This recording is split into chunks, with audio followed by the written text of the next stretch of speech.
નમસ્કાર. ચલો આજે સમજીએ ભારતની ઇન્ફ્રાસ્ટ્રક્ચર ક્રાંતિને, એક એવી ક્રાંતિ જે દેશનું આખું ભવિષ્ય બદલી રહી છે.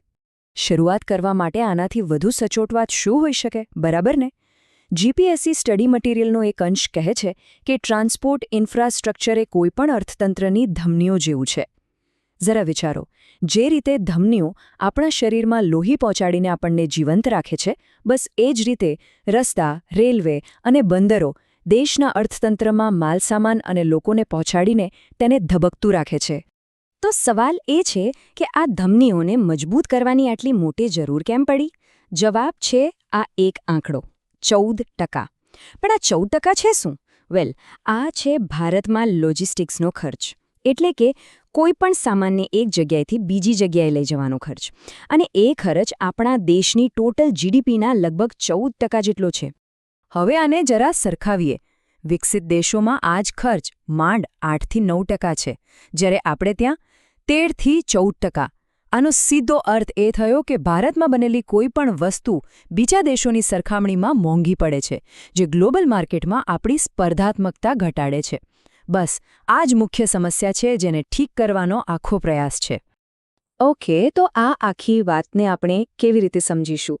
સૌથી પહેલાં તો આપણે લોજિસ્ટિક્સની સમસ્યાને જોઈશું, પછી રસ્તા, રેલવે, બંદરો અને હવાઈ માર્ગો પર થયેલા કામ પર નજર કરીશું, અને છેલ્લે આ બધાને એકસાથે જોડતા ગતિશક્તિ માસ્ટર પ્લાનને સમજીશું. ચાલો તો શરૂ કરીએ પહેલા મુદ્દાથી, ભારતની મોંઘી લોજિસ્ટિક્સ સમસ્યા. આ એ કેમ છે જેના કારણે આટલા મોટા ફેરફારો થઈ રહ્યા છે? તો હવે વાત કરીએ ઉકેલની. બીજો મુદ્દો, એક નવો રસ્તો, એટલે કે કનેક્ટિવિટીનો માર્ગ. અને આનો સૌથી મોટો હિસ્સો છે ભારતના વિશાળ રોડ નેટવર્કનું પરિવર્તન. આ આંકડો ખરેખર અકલ્પનીય છે. લગભગ 63 લાખ કિલોમીટર. આટલું મોટું છે ભારતનું રોડ નેટવર્ક, જે દુનિયામાં બીજા નંબરે આવે છે. અને તમને જાણીને કદાચ નવાઈ લાગશે, પણ દેશનો લગભગ 90% પેસેન્જર ટ્રાફિક અને 65% માલસામાન આ જ રસ્તાઓ પરથી પસાર થાય છે. કેટલું બધું ભારણ છે, નહીં? તો આટલા મોટા નેટવર્કને અપગ્રેડ કરવા માટે કેટલાક કી પ્રોજેક્ટ્સ ચાલી રહ્યા છે, જેમ કે ભારતમાલા પરિયોજના, જે નવા આર્થિક કોરિડોર બનાવીને બિઝનેસને સીધો બૂસ્ટ આપે છે. પછી છે પ્રધાનમંત્રી ગ્રામ સડક યોજના, જે ગામડાઓને પાકા રસ્તાઓથી જોડી રહી છે, જે ખરેખર આપણા કૃષિ અર્થતંત્રની કરોડરજ્જુ છે.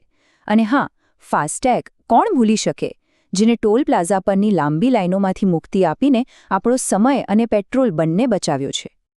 સારું, રસ્તાઓ પછી હવે વાત કરીએ આપણા આયર્ન હોર્સની, એટલે કે ભારતીય રેલવેની, જે દુનિયાનું ચોથું સૌથી મોટું નેટવર્ક તો છે જ, પણ સાથે સાથે દેશની લાઇફલાઇન પણ છે. ચાલો જોઈએ કે અહીં શું ક્રાંતિકારી બદલાવ આવી રહ્યા છે. અને આ રેલવે ક્રાંતિનો સેન્ટર પોઈન્ટ છે ડેડિકેટેડ ફ્રેટ કોરિડોર, એટલે કે DFC. પહેલાં શું થતું હતું, જરા એ સ્થિતિને યાદ કરો. પેસેન્જર અને માલગાડીઓ બંને એક જ ટ્રેક પર. પરિણામે માલ પહોંચતા દિવસોના દિવસો નીકળી જતા. પણ હવે DFC એટલે માલગાડીઓ માટે પોતાનો અલગ સુપર હાઈવે. આનાથી માલ સામાનનું ટ્રાન્સપોર્ટેશન એકદમ ફાસ્ટ અને એફિશિયન્ટ બન્યું છે, અને પેસેન્જર ટ્રેનો પરનું ભારણ પણ ઓછું થયું છે. અને વાત ખાલી માલગાડીઓની નથી, મુસાફરો માટે સ્પીડ અને સેફટી પર પણ એટલું જ ફોકસ છે. મુંબઈ-અમદાવાદ બુલેટ ટ્રેન પ્રોજેક્ટ એનું એક મોટું ઉદાહરણ છે. સાથે સાથે ટ્રેનોની ટક્કર રોકવા માટે આપણી પોતાની દેશી ટેકનોલોજી, કવચ છે. અને હા, વંદે ભારત એક્સપ્રેસ, જે ભારતમાં જ બનેલી સેમી હાઈ સ્પીડ ટ્રેનો છે, જે આ આધુનિકીકરણનો ચહેરો બની ગઈ છે. ચાલો હવે આપણે ટ્રાન્સપોર્ટના સૌથી સસ્તા વિકલ્પ તરફ જોઈએ કે ભારત પોતાની વિશાળ દરિયાઈ તાકાત, એટલે કે બ્લુ ઇકોનોમીને કેવી રીતે અનલોક કરી રહ્યો છે. આ આંકડો જુઓ, જસ્ટ અમેઝિંગ. ભારતના કુલ ફોરેન ટ્રેડનો 95% હિસ્સો વજનની દ્રષ્ટિએ દરિયાઈ માર્ગે, એટલે કે બંદરોથી થાય છે. આ બતાવે છે કે આપણા બંદરો ગ્લોબલ ટ્રેડ માટે કેટલા ક્રિટિકલ છે, આપણી લાઇફલાઇન છે. બસ આ જ કારણે સાગરમાલા પ્રોજેક્ટ હેઠળ પોર્ટ-લેડ ડેવલપમેન્ટ પર ફોકસ કરવામાં આવ્યું છે. હવે આનો મતલબ શું? આનો મતલબ ખાલી નવા પોર્ટ્સ બનાવવાનો નથી, પણ એની આસપાસ રોડ, રેલ અને ઇન્ડસ્ટ્રીયલ ઝોનનું એવું નેટવર્ક બનાવવો જેથી માલ સીધો જહાજ પરથી ફેક્ટરી અને ફેક્ટરીમાંથી જહાજ સુધી વગર કોઈ રોકટોક પહોંચી શકે, એકદમ સ્મૂધ. ઓકે, આજના ફાસ્ટ યુગમાં આપણે હવાઈ માર્ગોને તો ભૂલી જ ન શકીએ. એ માત્ર લોકો માટે જ નહીં, પણ જે માલસામાન જલ્દી બગડી જાય એના માટે પણ બહુ જ જરૂરી છે. તો એર કનેક્ટિવિટી વધારવી એ પણ આખી સ્ટ્રેટેજીનો એક મહત્વનો ભાગ છે. અહીંયા મુખ્યત્વે 2 યોજનાઓ કામ કરી રહી છે. પહેલી છે ઉડાન યોજના. એનું લક્ષ્ય છે ઉડે દેશ કા આમ નાગરિક, જે નાના શહેરોને પણ હવાઈ માર્ગે જોડી રહી છે અને ફ્લાઇટ્સને વધુ અફોર્ડેબલ બનાવી રહી છે. અને બીજી છે કૃષિ ઉડાન. આ યોજના ખેડૂતોના ફળો, શાકભાજી જેવા પાકને બગડે એ પહેલાં દેશ-વિદેશના માર્કેટમાં પહોંચાડીને તેમની આવક વધારવામાં મદદ કરે છે. પણ અહીં એક મોટો સવાલ છે. આટલા બધા અલગ-અલગ મેગા પ્રોજેક્ટ્સ, રસ્તા, રેલ, બંદરો આ બધાને એકબીજા સાથે જોડવામાં કેવી રીતે આવે? વેલ, અહીં એન્ટ્રી થાય છે પીએમ ગતિ શક્તિ માસ્ટર પ્લાનની, જે ખરેખર આ આખી ગેમ બદલી નાખે છે. પહેલાંની સમસ્યા શું હતી? એને સાયલોઝમાં કામ કરવું કહેવાય. એટલે કે બધા જ સરકારી વિભાગો પોતપોતાનું જ વિચારતા.